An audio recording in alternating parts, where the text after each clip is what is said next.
can't win, pirates! Look at this flag! This symbol represents the unity of over 170 nations, a power that spans the four seas and the Grand Line. This is the world itself! No matter how loud your bark may be, you can't stand up to an enemy like that. Just face it already! Do you realize how strong our organization is? Do you realize how devoted we are to capturing her?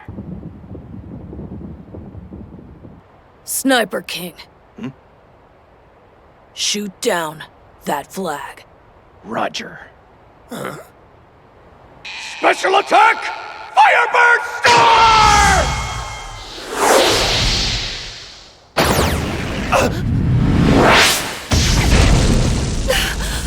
No way! Mission complete. Those pirates just declared war against the world government!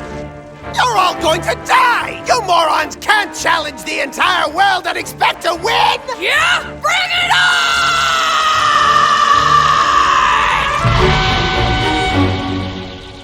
In 2023, when asked about the efforts Crunchyroll was making to compete with the numerous anime piracy sites populating the internet, Crunchyroll president Rahul Purini had this to say. If we do our job right, we can convince fans to switch over to an official site. The other part is that we work in collaboration with our partners, whether it be Sony Pictures, whether it be our Japanese partners, using all the lawful means at our disposal to be able to talk to fans and address the anti-piracy issue. Yeah, that isn't working out, is it, Rahul? Just last month at the time of this video, it was revealed that one of the most popular anime pirating sites had close to triple the monthly viewership that Crunchyroll had, with 364 million views. And considering how prevalent anime piracy is in this day and age, the number of viewers Crunchyroll is losing to these pirate sites has the potential to grow. In 2022, the Content Overseas Distribution Association reported that pirated Japanese content accounted for an estimated $13 billion in revenue losses, 5 times higher than what was recorded in 2019. Also, this doesn't have to do with anything, but this association has like a little anime mascot character that like explains to you why piracy is wrong, and it's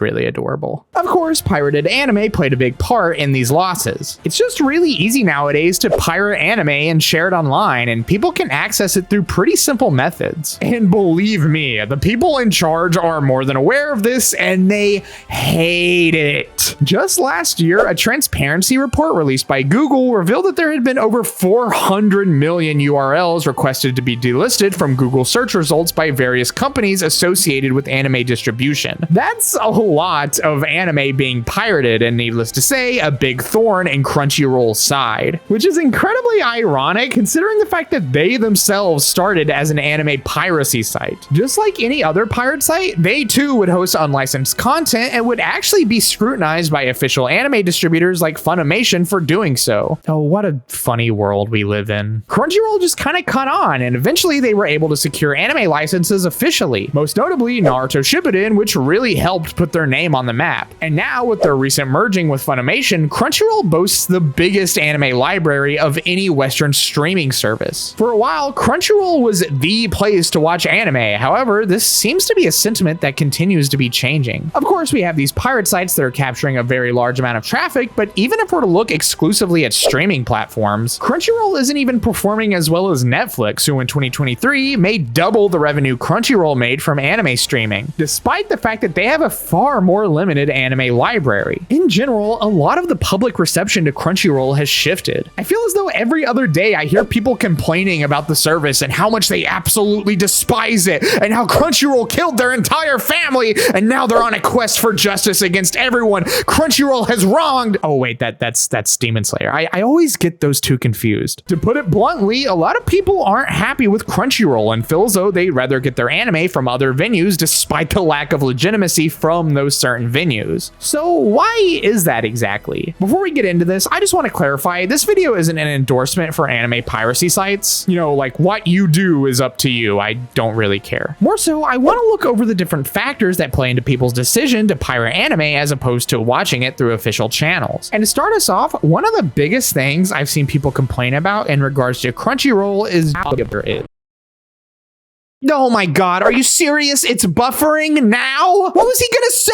Oh, this is so irritating. Yeah, I constantly see people complaining about the fact that streaming on Crunchyroll is just a pretty awful experience. And honestly, I couldn't really blame anyone for being fed up with it. Literally anytime I ever stream on Crunchyroll, there's always an issue, whether it's buffering, jumping between different image qualities, or even just straight up skipping. And I know what some people might say, you know, like your internet connection's just weak. It's not that bad. And I just have to say, if I'm watching a new episode of Dandadan on Crunchyroll and it's constantly buffering and jumping in quality, yeah, I can turn on the same episode on Netflix and it runs flawlessly. I think there's an issue with your app. This even extends into Crunchyroll's subtitles. Often they'll desync with the episode or even have moments where people will be saying stuff and there's no subs at all. There's even been accounts of subtitles for one episode getting mismatched with the subs for another episode. I mean, heck, I can understand why anyone would look at any piracy site and find it favorable in comparison. Because if those sites experience the same kind of issues, at least at that point, people aren't paying for it. It doesn't feel like Crunchyroll is giving people a value for their dollar. Another great example of this is the content in general. Whereas many of these pirate sites have expansive libraries of anime for free, Crunchyroll's selection is more limited. For instance, there's some shows that can't be purchased or streamed through legal means that are available on these pirate sites. Meanwhile, Crunchyroll has to go through legal processes for their anime licenses, and sometimes agreements and contracts with license holders don't go through or can even change for existing titles. Certain shows might be exclusive to specific streaming services or can even be locked depending on the region you're in. A complete non-issue for pirate sites. That's why a lot of people find these sites much more convenient, and not helping things is the ever-growing resentment people are harboring for Crunchyroll. For instance, just look at how they managed the Funimation merger. For a bit of context, before Funimation was absorbed by Crunchyroll, people had the ability to purchase digital copies of anime and watch them on Funimation service. However, when Funimation fully merged with Crunchyroll last year, people's entire digital libraries of anime were lost because this just isn't a service that Crunchyroll provides. After this happened, Crunchyroll said that they were going to be trying their best to compensate people for their lost libraries on a case-by-case basis. And people have been incredibly underwhelmed by their efforts, to say the least. A lot of their concessions are very minuscule. In some cases, they might give you a few free digital copies of anime you lost on other video storefronts, and in other cases, they'll just give you a free 3-month trial of Crunchyroll. Saying this is compensation, especially for people who had hundreds of titles and spent thousands of dollars on these anime,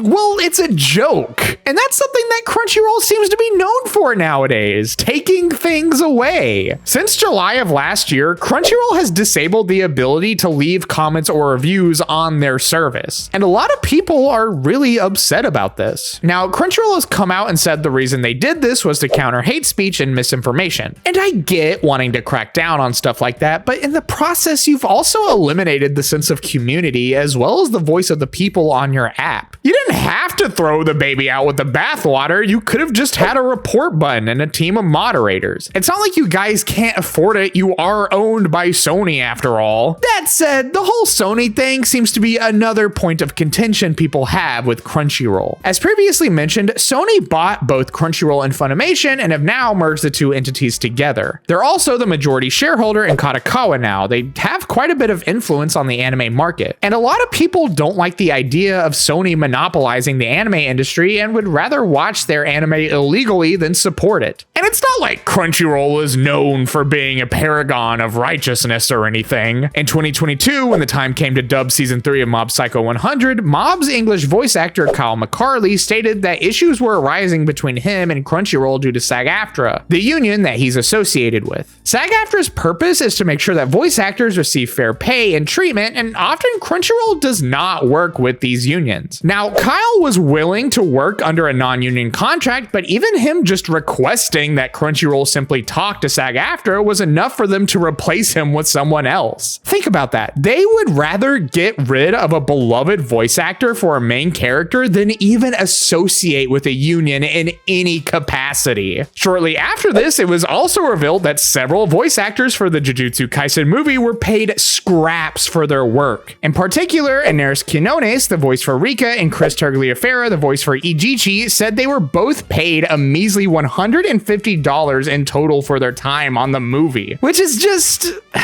Jesus, dude. If that's not enough, they also treat their customers like trash. In 2023, Crunchyroll had to settle a class action lawsuit that accused them of selling their customers' information to third parties without permission, and were forced to pay out $16 million in total to its customers. Crunchyroll is kind of sleazy, and I find it hilariously ironic that the company you're supposed to get your legal anime from comes off as shadier than the literal piracy sites. But honestly, Crunchyroll has done this to themselves. Pirate sites are always going to exist. They're kind of like the Hydra. You cut off one head and two more will pop up in its place. And a lot of people running these sites are able to keep them up by exploiting legal loopholes, keeping their identities hidden, or hosting them offshore. You're never going to be able to get rid of them. So I think a big way Crunchyroll can combat them is to change how they operate. Of course, it's easy to say, oh, well, pirate sites are free. That's why people want to use them instead of Crunchyroll. But I also think there's something to be said about the fact that people just don't trust Crunchyroll anymore. They leave a lot to be desired as both an app and a company. And I think for a while now, after being seen as the primary means to watch anime in the West, they've grown incredibly complacent. They probably don't feel the need to put in a lot of effort or make changes because people will come to them regardless. However, that doesn't seem to be entirely true. With the revelation that both pirate sites and Netflix see more success than Crunchyroll does in their anime endeavors,